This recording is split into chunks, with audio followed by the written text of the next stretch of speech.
Okay, so what we're going to do here are shoulder cars. So same concepts apply.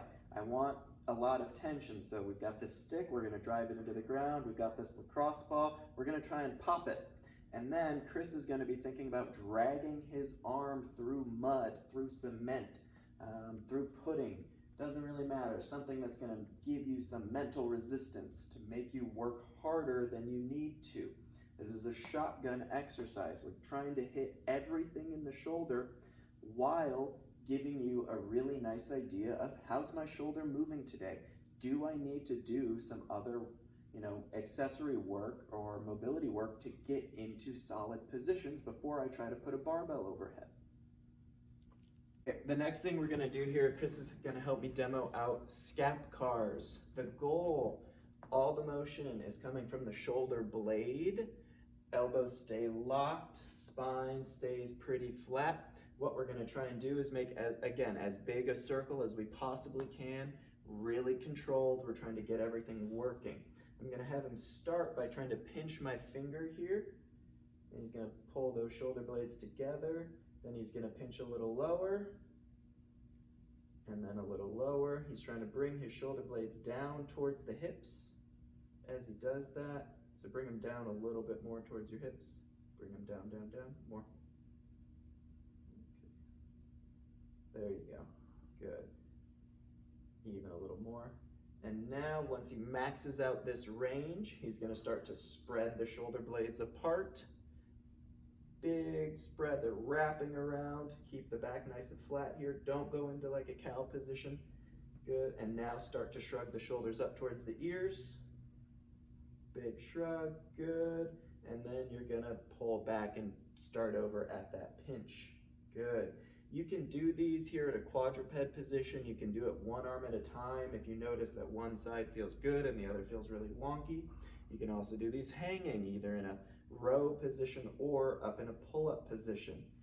All of them can be really, really helpful if you don't have a lot of awareness through your shoulder blades. Again, think of what the shoulder sits on top of, right? What does the shoulder blade sit on top of? The spine, so we need good spine control. What does the shoulder sit on top of? The shoulder blade. If you can't move these guys well, the next joint suffers.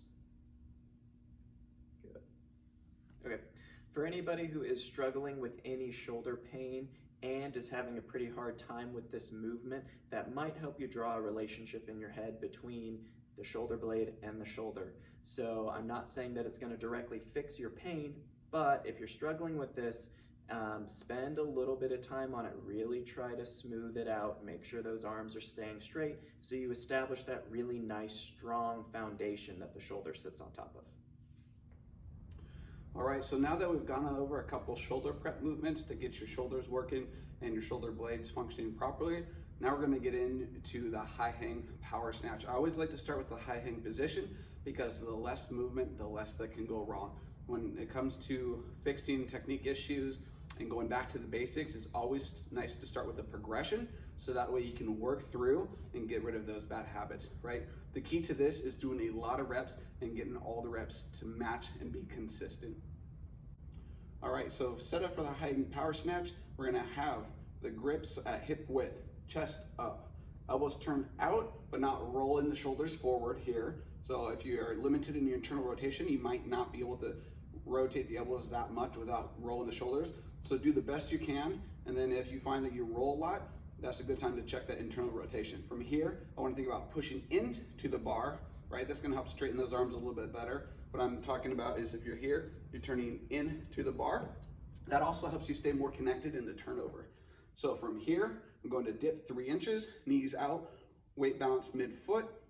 Here we go. I'm going to push, drive, and shrug, right? You want to think about that shrug being a result of the leg drive. It should be nice and fluid. If we're keeping everything in line, staying connected to the bar should want to come up. The elbows want to break out this way because of the way they're rotated. That way the bar stays nice and close. It's always good to do a few reps just to feel, to make sure you're using the legs correctly and driving the bar vertically. From there, we can go ahead and pull under to receive it.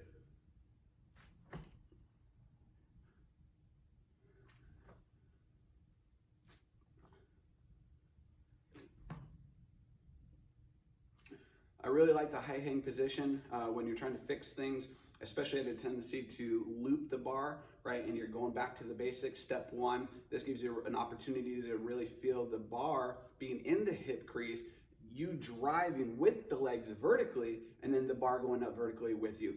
If you accidentally set up in your position where you're over the bar, it's gonna be real easy to see that your hips cannot drive vertically because you're over, so then you have to get behind it at the last second. But because the bar is already in the hips, the bar is gonna come out and around, right? So you can feel and you can see that easily. The best fix is just set up your position correctly, stacked, drive, you and the bar go together, and that's what you should see when you're coming off the ground.